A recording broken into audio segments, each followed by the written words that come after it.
The Pope is not dead.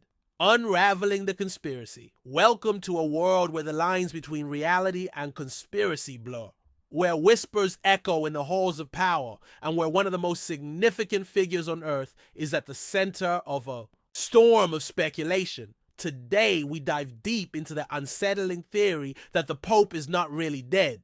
Buckle up as we explore this captivating narrative filled with intrigue, history, and a touch of mystery. To understand the theory, we first need to look at the Pope's role in the world. As the leader of the Catholic Church, his influence stretches far beyond the Vatican walls. He's a figure of hope for millions, a voice of morality, and a beacon of peace. But what happens when that beacon flickers? In recent months, rumors began swirling around the Pope's health.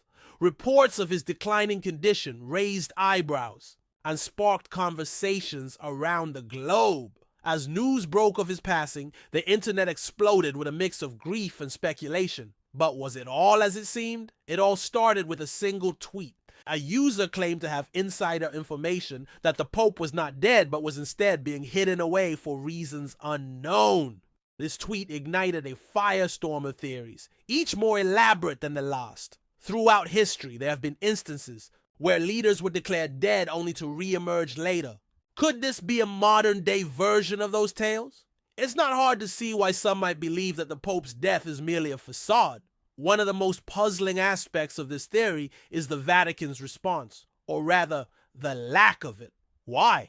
Hasn't there been a clear, direct statement? This silence has led many to speculate that something larger is at play. Social media has become a breeding ground for conspiracy theories. With millions of voices chiming in, misinformation spreads like wildfire. But within this chaos, there are also voices of reason, challenging the narrative and urging caution. Supporters of the theory point to peculiar behaviors and statements made by church officials. Some claim that certain messages have been cryptic, hinting at a deeper truth lurking beneath the surface. A popular angle suggests that a lookalike may be standing in for the Pope, delivering sermons and making appearances while the real Pope is hidden away.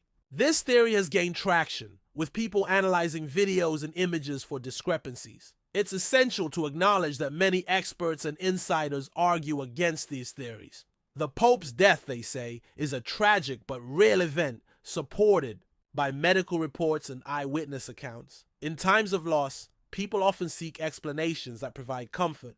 The idea that the Pope is still alive can be a way to cope with the profound sadness that comes with his passing. For many, faith is intertwined with belief in the extraordinary. This connection can lead people to explore conspiracy theories as a means of making sense of the world. Why do people gravitate towards conspiracies like this one? Psychological studies suggest that uncertainty often breeds a desire for explanations, no matter how far-fetched they may seem. As we navigate through the swirling waters of conspiracy, one thing remains clear: the fascination with the idea that the Pope is not really dead reflects deeper truths about our society, our beliefs, and our longing for connection. Whether or not the Pope is truly gone, this theory serves as a mirror to our hopes, fears, and the stories we tell ourselves. Thank you for joining us on this journey into the unknown. Remember, in a world full of questions, it's essential to seek the truth wherever it may lead.